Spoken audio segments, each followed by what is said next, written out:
I'm 79 years old now, and some of the things that nearly ruined my life were the same things people respected me for. That's a hard thing to admit, especially as a man.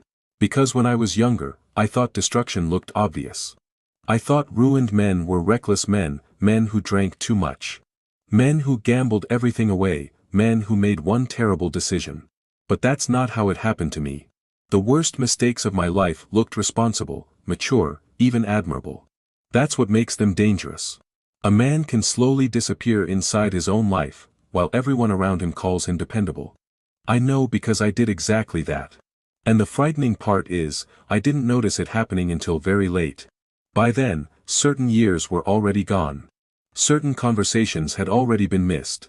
Certain parts of me had already gone quiet. At my age, you begin seeing patterns clearly. You stop arguing with reality. You stop protecting your ego so much. You finally become honest about what things truly cost you. And if I'm being honest tonight, there are several things I would never do again. Not because they made me unsuccessful. Quite the opposite. Some of them made me look successful for decades. But they slowly drained the joy out of my life. They exhausted my spirit. They damaged relationships I thought would always survive. And I think many older men are doing the same thing right now, without realizing it yet. That's why I wanted to sit down and talk tonight, not to lecture you. Not to sound wise. Honestly, I'm too old for performances now. I'm sitting in a quiet room, there's a lamp beside me. The house is peaceful for once. And lately, I've been thinking about how strange life feels near the end. When you're young, you think life is about building income, building security, building respect. Nobody tells you there comes a day when you start measuring life differently. You stop asking how much did I achieve? And you start asking, what did all of it do to my heart? That question changes a man. It certainly changed me. I used to think exhaustion meant I was doing something right. If I was stressed, overworked, constantly worried, I assumed that was being responsible. Most men from my generation believed that. We were taught that pressure was normal. That carrying everything silently was strength. You worked through pain. You stayed calm under pressure. You swallowed your emotions. You kept going. People admired men like that. I admired men like that. But nobody warned us that a man can spend his entire life surviving, without ever learning how to actually live peacefully. That realization came painfully late for me. I remember one winter evening very clearly. I had just come home from work. I was exhausted again. Not the healthy kind of tired, the deeper kind, the kind where your mind never fully relaxes anymore. My wife was talking to me in the kitchen. I honestly can't remember what she was saying, because I wasn't really listening. I was thinking about bills, deadlines, repairs around the house, problems waiting for me tomorrow morning. She stopped speaking at one point. I looked up a few seconds later, and I still remember her expression. It wasn't anger. That's what stayed with me. If she had been angry, I probably would have defended myself. But she just looked alone, like she had slowly lost me while I was standing right there beside her. That moment unsettled me deeply, but not deeply enough. That's another truth men rarely admit. Sometimes life warns us quietly for years, and because the damage happens slowly, we keep telling ourselves everything is fine. That's how many marriages grow cold, not through one dramatic betrayal, through thousands of emotionally absent moments. I didn't understand that at 50. I understand it now. Back then, I truly believed I was being a good man. I paid the bills on time, I worked hard. I solved problems, I stayed loyal to my family. But presence matters too, and presence cannot be replaced by sacrifice. I wish someone had explained that to me earlier. There were years my children wanted conversation, and I gave them fatigue. They wanted warmth. I gave short answers, they wanted my attention. I gave them whatever energy work had left behind. I wasn't cruel. That's what makes regret confusing later in life. Most of my mistakes didn't feel evil at the time, they felt normal, responsible, even. That's why older age can feel so strange. You begin realizing that some of the behaviors society praised you for were quietly destroying your inner life. I spent decades becoming dependable. But somewhere along the way, I stopped feeling alive. And men rarely talk about that. Especially older men. We talk about retirement accounts, blood pressure, politics, property taxes, but we almost never talk about emptiness. We don't admit how disconnected we feel sometimes. We don't admit how tired we are emotionally. We don't admit how frightening silence becomes after a lifetime of constant pressure. I know that feeling very well. There were years I could not sit quietly for 10 minutes. The television always needed to be on, or the radio, or the news. I always needed noise nearby. At the time, I thought I was simply staying informed, staying productive. Now I think I was avoiding myself. Stillness can be uncomfortable for a man who has spent decades outrunning his own thoughts. And I was outrunning many things. Stress, fear, disappointment, questions I didn't want to ask myself.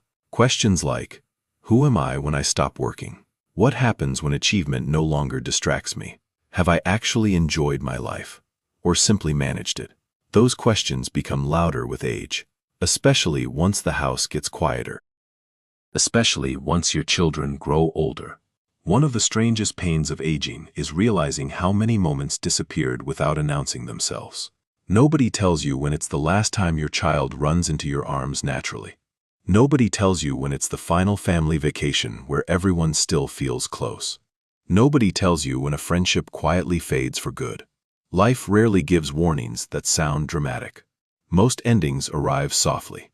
That's why postponement is such a dangerous habit. I kept postponing joy for years. I told myself I would relax later, travel later, slow down later. Once work improved, once finances stabilized, once responsibilities eased, that future never came. Life doesn't calm down permanently. It simply changes shape again and again. One pressure leaves, another one arrives. And while a man waits for the perfect season to finally breathe, his actual life keeps moving without him. I understand that now more than ever. Especially at night. Nighttime becomes very reflective when you're older. You start remembering ordinary moments differently. A dinner table conversation, your wife laughing from another room, your children sitting in the backseat quietly after a long day. Those little moments become sacred later. But while they're happening, most men barely notice them. We're too distracted trying to carry everything. I carried pressure constantly. Pressure to provide. Pressure to stay useful. Pressure to never appear weak. I thought tension was part of masculinity. I thought calm men were lazy men. So I stayed tense almost my entire adult life. Even during vacations. Even during holidays. Part of my mind always remained somewhere else. Worrying about tomorrow. That kind of living changes a man slowly. You become emotionally unavailable without realizing it. You stop laughing easily. You stop noticing beauty. You stop feeling grateful for ordinary days. Eventually, survival becomes your personality, and people praise you for it. That may be the saddest part of all. The behaviors slowly draining my spirit often made other people respect me more. They called me disciplined, reliable, hardworking. Meanwhile, inside myself, I was becoming emotionally exhausted. I think many men understand this privately. They just don't say it out loud. Especially men over 60. Because once you've spent decades being the strong one, it becomes difficult to admit how lonely that role can feel sometimes. I lost several friendships that way. Not through conflict, through neglect. Years passed between phone calls. Then more years passed. Everybody stayed busy. Careers, children, health problems, responsibilities. Then one afternoon, I heard an old friend had died.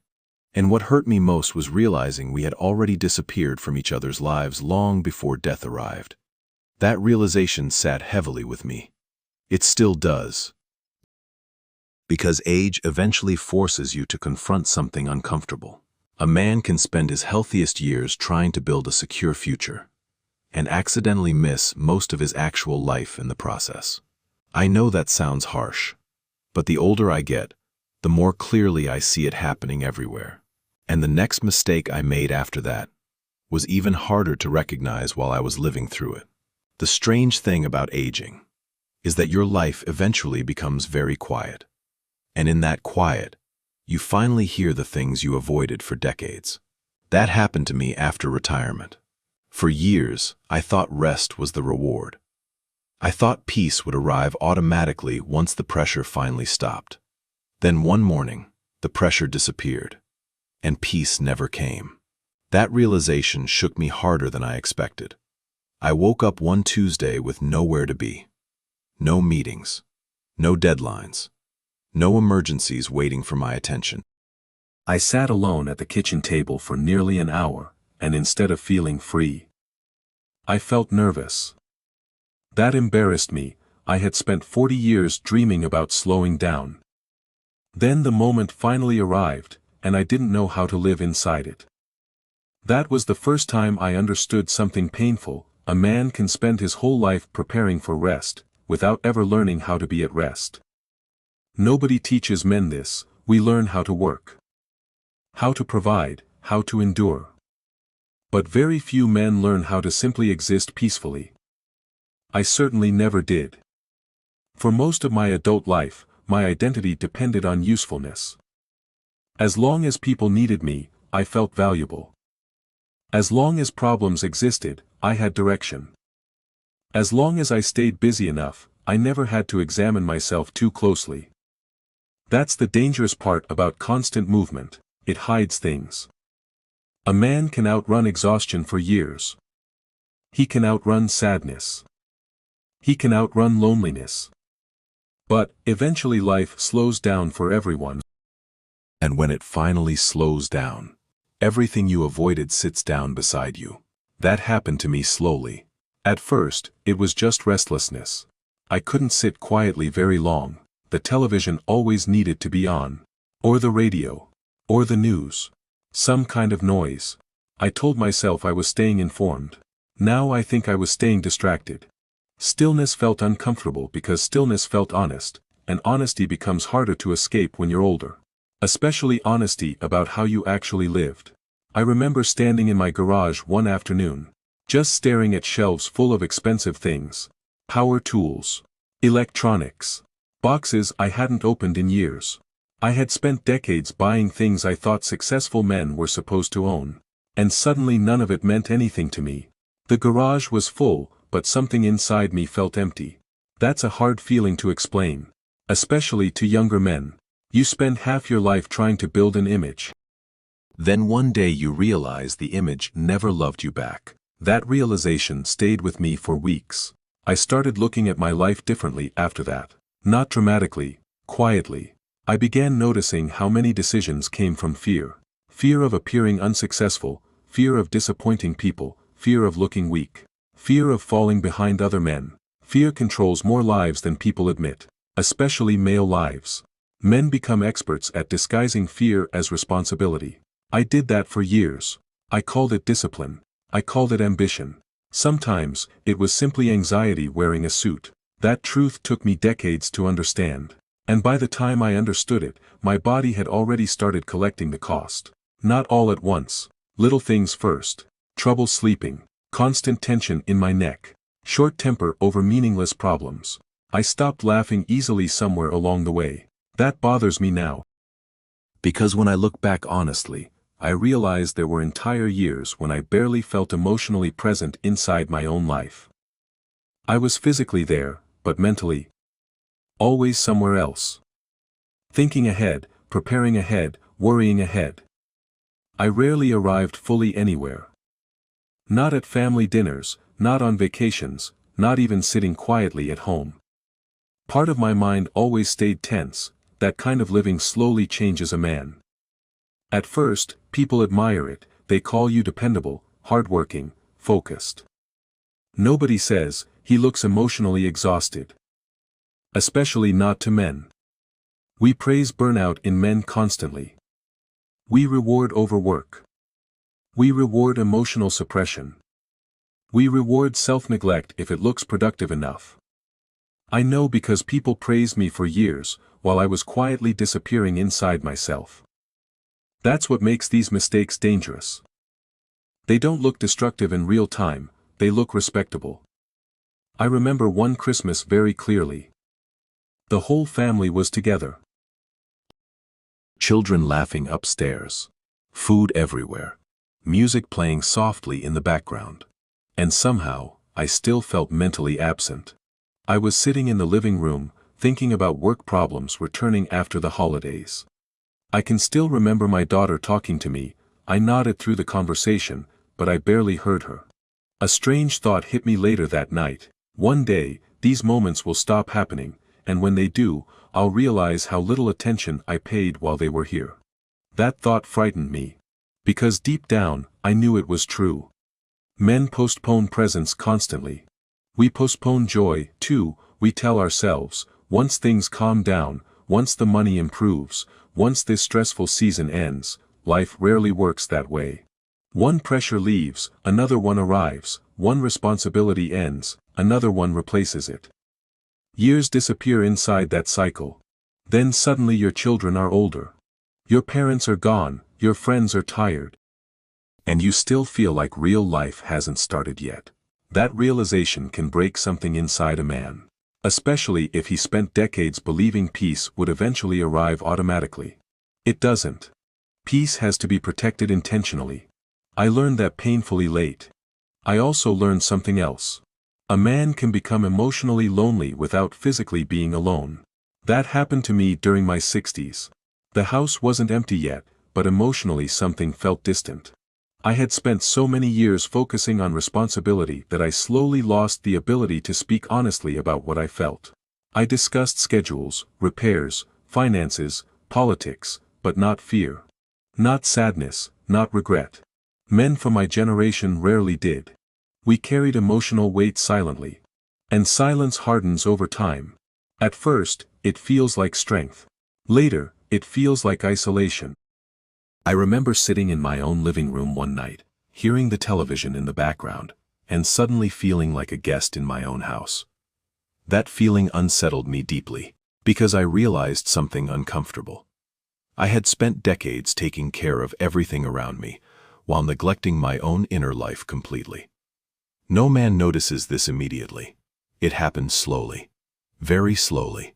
You stop sharing honestly. Then you stop feeling understood. Then eventually you stop feeling reachable at all. I had friendships that faded this way too. Not through conflict. Through neglect. Years passed between phone calls. Then more years passed. Everyone stayed busy surviving. Then one afternoon, I heard an old friend had died suddenly. And what hurt me most was realizing how long we had already been absent from each other's lives before death arrived. That realization followed me for months. Because funerals change older men differently. When you're young, death still feels theoretical.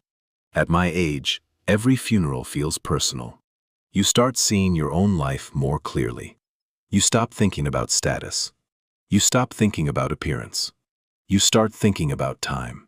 How much time was wasted angry? How much time was spent proving things? How many beautiful moments disappeared unnoticed? Those questions become very heavy with age, especially at night. Nighttime becomes reflective for older men. The house gets quiet. The distractions disappear. And suddenly memories arrive without warning. Some beautiful, some painful. I started remembering ordinary moments differently. My son falling asleep in the back seat years ago. My wife laughing while washing dishes. My father sitting silently on the porch near sunset. Back then, those moments felt ordinary. Now they feel priceless. That's one of aging's cruelest lessons. You rarely recognize sacred moments while they're happening. Most men are too distracted carrying pressure. I certainly was. I thought constant seriousness made me mature. I thought relaxed men lacked discipline. So I stayed psychologically tense for decades. Even during vacations. Even during birthdays. Even during moments meant for happiness. Part of my mind always remained somewhere else, planning, calculating, anticipating problems. That habit slowly drained joy from my life. Not suddenly. Quietly. That's how many men lose themselves. Not through dramatic collapse. Through years of emotional postponement. I know men who spent 40 years providing for families they barely emotionally connected with. Men who bought beautiful homes but never learned how to feel at home inside themselves. Men who became respected by everyone except the people sitting closest to them. I understand those men, because I was one of them. And the hardest part is this: most of us truly believed we were doing the right thing. That realization hurts more than failure ever did. Because failure at least feels obvious. But wasting your life responsibly, that's much harder to recognize while it's happening. I didn't fully understand that until much later. Much later. In fact, the moment that finally forced me to confront it completely was far more painful than aging itself. It happened on an ordinary afternoon. That is how the most important moments usually arrive. They do not announce themselves. They do not look important at first. I was sitting in a doctor's office, waiting for some routine test results. Nothing dramatic had happened yet. The room was cold. The chairs were uncomfortable. A small television played silently in the corner. There was an older couple sitting across from me. The husband looked fragile. His wife held his hand the entire time. Neither of them said much, but there was something in the way she held him. Not fear exactly, more like tenderness that had survived everything. I kept looking at them. I don't know why. Maybe because they seemed peaceful in a way I wasn't. Then a nurse called my name. I walked down that hallway slowly, and for the first time, I felt the weight of my own age. Not as a number, as a truth. The doctor spoke gently. He didn't say anything shocking.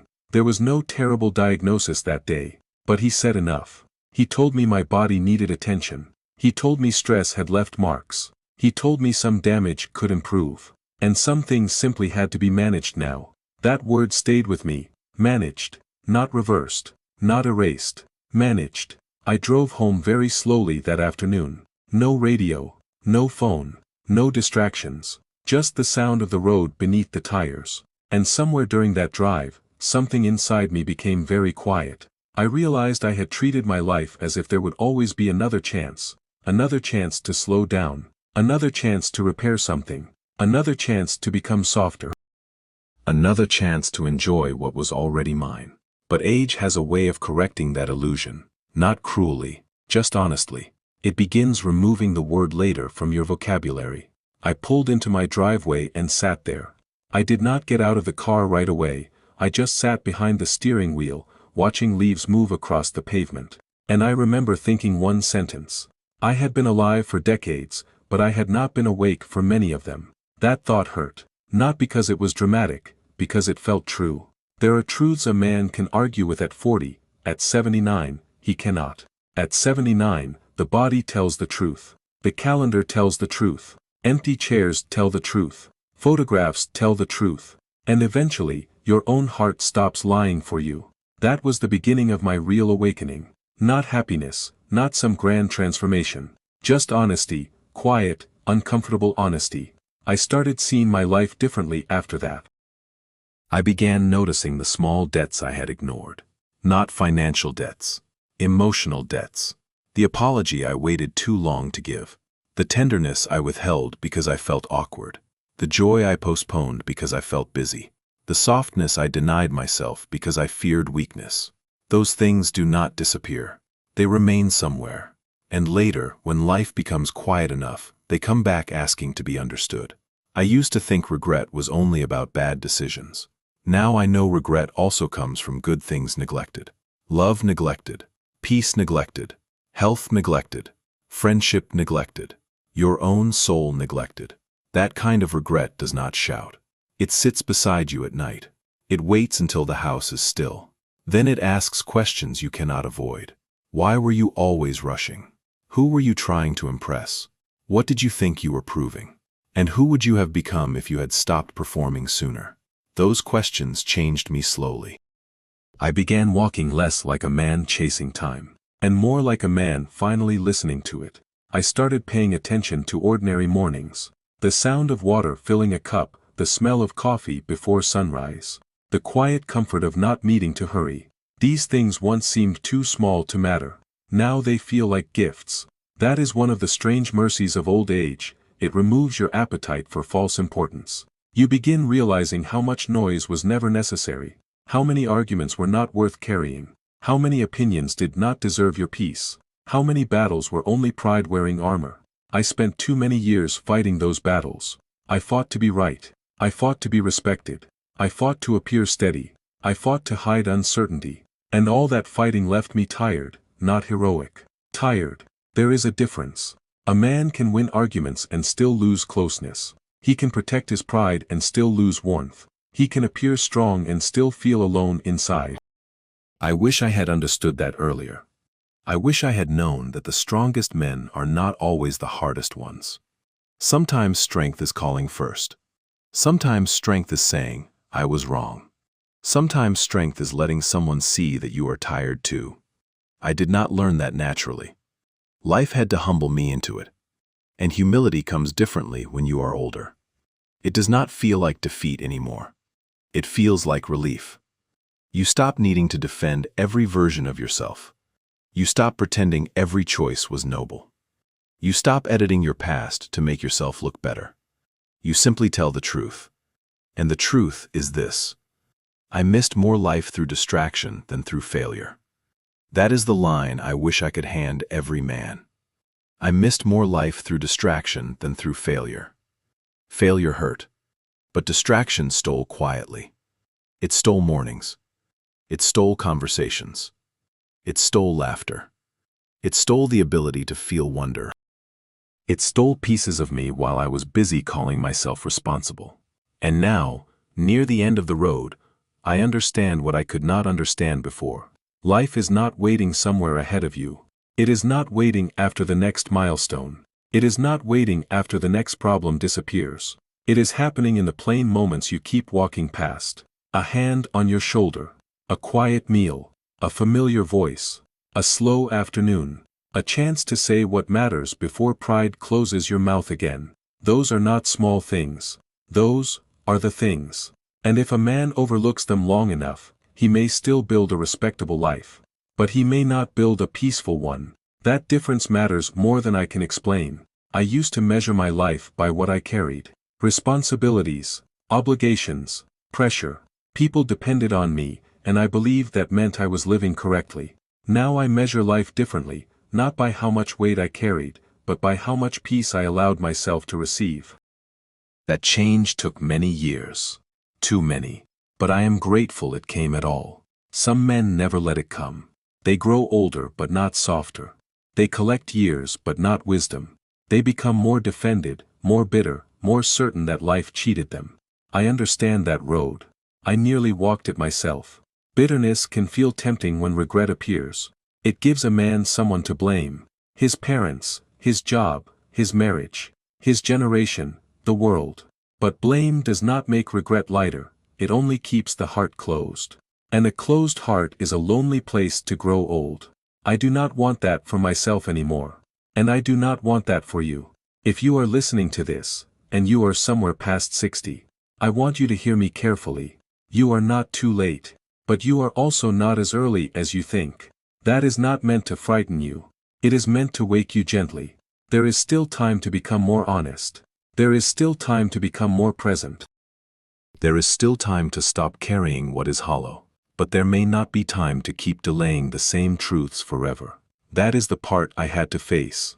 One morning, I looked at my hands, really looked at them, the skin thinner, the veins more visible, the strength changed, and I suddenly remembered all the things those hands had done, worked, lifted, fixed, signed, carried, pushed through pain. But I also remembered what they had not done enough. They had not reached out enough. They had not rested enough. They had not opened enough. They had not held still enough to receive the life already around me. That moment was quiet, but it broke something open in me, not in a hopeless way, in a truthful way. I finally understood that my life had not been ruined by one disaster. It had been thinned by thousands of small avoidances. Small refusals to slow down. Small refusals to speak honestly. Small refusals to forgive. Small refusals to notice beauty. Small refusals to admit I was human. That is what men must be careful about. The soul rarely collapses all at once. It erodes, a little each year, until one day you realize you have been living beside yourself instead of inside your life. That was my emotional peak. Not crying on the floor, not some dramatic confession, just an old man sitting quietly, finally seeing the truth without turning away. And the truth was simple. I had less time than I imagined, but more power than I had used. That sentence changed me, because time gets smaller with age, but choice becomes clearer. You cannot recover every lost year. You cannot undo every silence. You cannot bring back every missed moment, but you can stop adding to the pile. You can stop feeding the same regrets. You can choose one honest conversation, one calmer morning, one phone call, one apology, one moment of stillness where you stop running from yourself. That may not sound grand, but old age teaches you that the grand things were often overrated. Peace usually returns through small doors. You do not need to reinvent your whole life. You need to stop abandoning it. That is the quote I carry now. Do not abandon your life while trying to prove your worth. I wish I had heard that younger. I wish I had believed it sooner. But I believe it now, and that belief has made my remaining years gentler, not perfect, gentler. I still have regrets, of course I do, any honest old man does. But I do not carry them the same way anymore. I no longer use them to punish myself, I use them to tell the truth, because perhaps that is what wisdom really is, not being untouched by mistakes, but becoming honest enough to stop passing them forward. That is why I am speaking to you now. If this story has touched something in you, then take that feeling seriously, do not rush past it. Do not bury it under tomorrow's tasks, sit with it for a moment. Ask yourself what still needs your attention, not from the world, from you. Maybe it is your health. Maybe it is your marriage. Maybe it is a friendship left too long in silence. Maybe it is simply your own tired heart asking to be treated with more kindness. Whatever it is, do not wait for old age to make it obvious. Old age is a truthful teacher, but it is an expensive one. I am grateful for what I understand now, but I would have paid dearly to understand it 20 years earlier. That is the sorrow beneath all wisdom. It often arrives after the lesson has already cost you. Still, I do not want to end in sorrow. Because life, even now, remains beautiful. Not loudly beautiful. Quietly beautiful, the way light falls across a floor, the way a familiar chair feels in the evening. The way silence can become peaceful once you stop hiding from it. I am sitting here now, and the room is calm, the day is nearly finished. There is a softness in the air that I would have ignored years ago, but tonight I notice it. And that feels like grace. Maybe that is enough for today. To notice. To breathe. To be honest. To stop measuring life only by what can be counted. A man's life is not measured by how much he proves. It is measured by how deeply he finally lives. If this reflection meant something to you, please take a moment to like this video. It helps this message reach another man who may be carrying too much in silence. And if you want more quiet conversations like this, consider subscribing to the channel. I would be honored to sit with you again. Until then, take care of your heart. Take care of your people. And do not wait until the road is almost over to notice the life walking beside you.